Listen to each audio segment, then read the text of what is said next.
Hello there, everybody. This is Moletrap, and I'm bringing you another game from the World Cyber Games US Open, an invitational tournament that took place relatively recently in New York City. Well, recently, hopefully, when you're watching this, well, at the end of May of 2008, and this is for a shot at a seed into the World Cyber Games Nationals, the US Nationals, which the winner of the US Nationals, the 2 or 3 winners actually, move on to the World Cyber Games Grand Finals. And this is, again, another game. This is Game 2 between Incontrol and Skew. And Incontrol, again, the champion from last year, placed first in the U.S. Nationals last year. Skew placed third last year, another very, very strong player, and did very well in some recent tournaments as well. So hoping to see some good things out of both of these players. For those of you that have not seen Game 1, make sure you've seen that first. This is Game 2, and it's a best-of-3 series. So if Skew wins this game, then he will take this set, and he will move on to Round 2.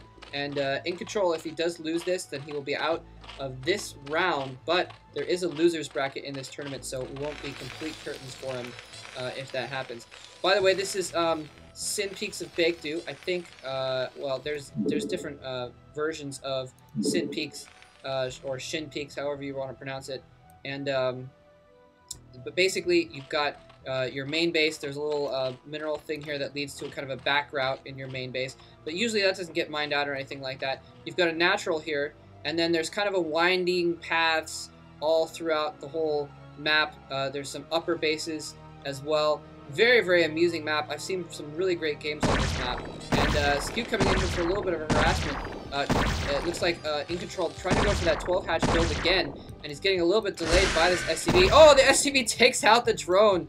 Very nice. A couple drones backup coming in, and wow, Skew doing some excellent harassment there. Building a supply depot on the perfect spot for that, sorry, for that hatchery as well. So Skew doing a terrible amount, terrible in a good way for him, amount of harassment here. Incontrol does have his pool down. He's still got the money in the bank for that hatchery. It looks like he is going to get that hatchery down finally. But, you know, that's stopped his mining time, extra mining time at that mineral only. I'm sorry, not mineral only, at that base for a long time, and lost a few larvae in the long run as well. It looks like Incontrol's Overlord finally getting over to Skew's base. This is a 2-player map, so each player knows where the other spawn point is, and he's going to plant his Overlord just in a place where he can kind of see what is coming out of Skew's base, but not be in too much danger of Marines picking it off. There's the first Marine. He's probably going to attack that Overlord a little bit, but it's in a place where he can actually get away before the Marine is able to take it out. So, and Skew's setting up a little bit of a blockade. He did get a scout in there for a minute, but his scout has run away. So he does not have a scout in Control's base, and I'm a little bit surprised that he decided not to do that. Skew is very high. Both of these players, very, very fast players. So I would definitely think that Skew is capable of running his SCV round inside Incontrol's base while he attended to other things, but I guess he decided not to. He ran his SCV way, and I didn't catch if it's maybe back here mining now. If there's a damaged one in here. But either way, it went someplace else, so it wasn't. It's not no longer inside Incontrol's base. Sorry. But yes, now we see another command center going down. So Skew going for a fast expansion as well, and that is a pretty easy to pull off on this map, especially if you do something like this, where you build the command center back behind the expo, and then you can hold your ramp with just not very many forces until that command center is done. You don't have to move out to protect this expansion until that command center is actually done. So good on him. Incontrol putting up a sunken, sorry, a creep colony, morphing it into a sunken already. And again, I'm a little bit surprised he did this last game as well. Morphed it a little bit early. Usually, you would see Zerg they would have their Overlord spotting things, or they would place some Zerglings right out in front of where the Terran was going to move out from, and that way they can just morph a regular creep colony and not have to turn it into a sunken until the last possible minute, so they can save those resources, because the 50 resources, the 50 minerals it takes to make a sunken, you might as well make a drone with that instead, and then that drone can mine for a little bit longer, and then you can still make the sunken later on before it's too late. But again, it's possible. Incontrol is worried about some cheese, something like that. It's possible that he's not able to get all the way inside Skew's base to see what he's doing. So Theoretically, Skew could be going for some kind of a vulture rush or something like that. And he may just want one sunken up just as a little bit of protection, just to make sure that there's no proxy barracks hidden somewhere that he's not seeing that might be producing extra Marines that are going to go in for a quick attack, or vultures or something like that. Also, last game we did see that the sunken that is at the front of his base did stop scouts from getting in as well. Skew going for almost exactly the same build as he did last time, getting just a few Marines, a Firebat, and a Medic as kind of a little primary force, and that's a significant force for dealing with Zerglings, which is all that Incontrol will be able to throw at him right now. The Firebat particularly is going to be able to deal with a lot of Zerglings on its own. It looks like Incontrol is setting up for a little bit of a pincher here. Maybe he's going to wait for Skew to move out with his forces. Skew is moving out with his forces. Lings coming from both sides, though. Those forces are going to get surrounded. They need to retreat to that ramp, but they cannot. The Lings are coming in from the other side. The Firebat does get surrounded. The Firebat gets surrounded, but the Medic is right on top of the Firebat, and the Lings are not able to kill that Firebat, and that was absolutely crucial. The Lings would have been able to wipe up the Marines if they'd been able to take out that Firebat quickly, but they were not able to. And now, Incontrol inside of Skew's base with several Lings. Not enough to do permanent damage, but enough to delay him in a lot of things, to see what he's doing, see exactly what's going on in his base, and crucially picking off some SCVs for some crucial building. For instance, the engineering bay getting delayed by a good 5-10 seconds there, and that is going to keep turrets from going up for a good 5-10 seconds as well. So, and he's just keeping those Lings alive, and even picking off some Marines. Brilliant play, brilliant micro by Incontrol here. Picking up the SCV on the engineering bay again. The engineering bay, oh my gosh, that needed another moment to complete, and now here we have another 5, going on 10 seconds delay on that engineering bay. Skew really needs to throw another SCV on that engineering bay very quickly and get that up so he can get his turrets out as quickly as possible. Skew realizing that Incontrol is going for a lot of pressure here, putting down a bunker just so he has a little bit extra something to fall back on. Skew has his comsats up. He sees the den. He again, Incontrol going for a build without the spire, skipping the spire completely. I'm not exactly sure why he's gone for this non-standard thing twice in a row, but Incontrol apparently feels a lot more comfortable with his lurkers than he does with the Mutalists. And you know what? Honestly, he was able to save a lot of gas with that tactic. He was able to delay Skew a lot with just Zerglings, and maybe that's why he went with this. Is he felt that he'd done enough damage with just those Zerglings, done enough harassment with just those Zerglings that he could afford to tech up. Although I guess he would have made that choice to tech up a while ago. And you can see, I don't know if you spotted his gas go down suddenly on the top there. He had been saving up gas, and now he's got lurkers morphing. And Skew is going to catch these lurkers out in the field. Whoa, sorry about that. Skew is going to catch these lurkers out in the field, but the lurkers are going to be able to retreat just in time.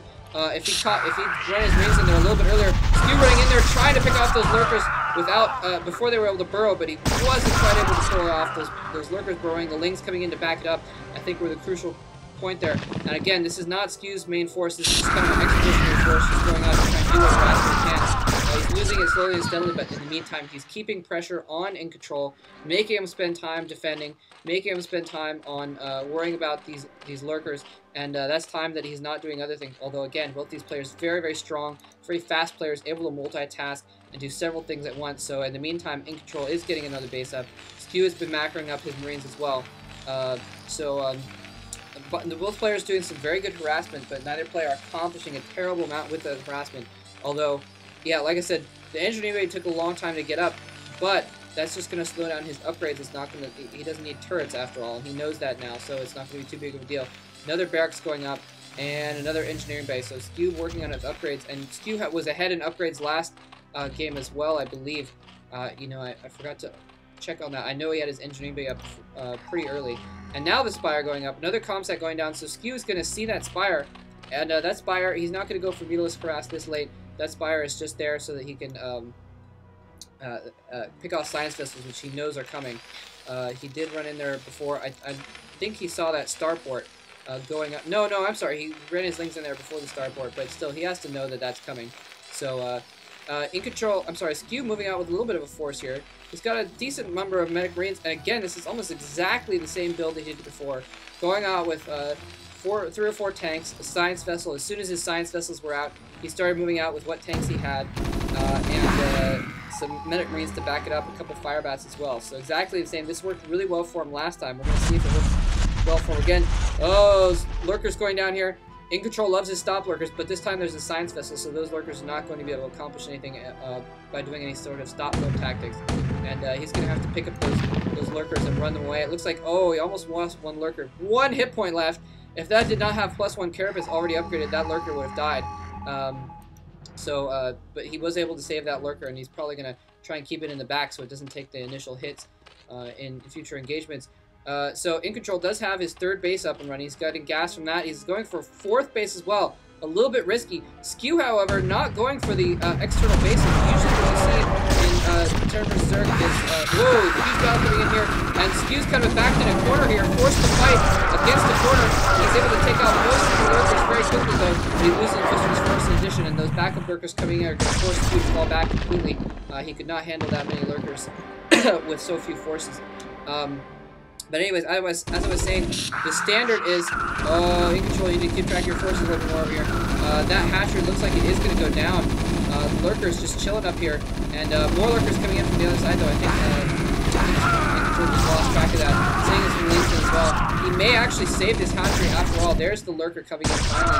Very clutch lurker coming in, sitting around being lazy for a while, but finally coming in at just the right moment to save this hatchery there. Now this is probably going to be Skew's target. This base right here is probably going to be his target. He knows there's more defense at the main natural, and it's a little bit easier for him to get to this base on the left as well.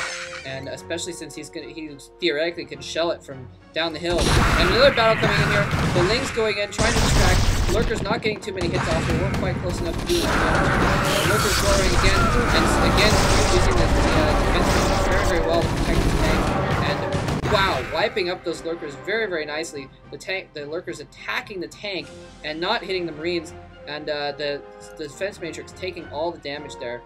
So brilliant move by Skew there. Oh, he needs to watch out for those Scourges there. Setting up siege mode. I don't think those Scourges are going to be able to do too much right now because, yeah, they've got medic Marines backing up. Oh, almost. Oh, fine. Scourge is barely going down just in time. The Marines were attacking the Lings and almost didn't touch the Scourges. But now, Skew just going in with everything he has here, and it looks like he's probably not going to be able to finish Incontrol off with this, but he's taking a big advantage here, especially if he can take out this hatchery and take out some of these drones. That's going to be absolutely huge. Oh man, defense matrix tanks setting up a blockade. So nothing will be able to get down that ramp very effectively at all. The Medic Marines will be able to pick everything out from behind. So this looks like it's curtains for Incontrol. He does have a few other bases. He's got a lot of hatcheries in here. The Queen's Nest is up, but he just does not have the time or resources to morph from the hive to try and get anything else. And Incontrol leaves the game. Incontrol going down 0-2, and Skew has beaten the defending U.S. national champion here in 0-2. Now again, Incontrol does have the loser's bracket to go through, so he is not completely out yet, but that means Skew is going to go on to round 2 and basically face the winner of the next set between Artosis and Nyoken to go on to the first championship round. So Skew is off to a very good start, and congratulations to him and good luck to Incontrol.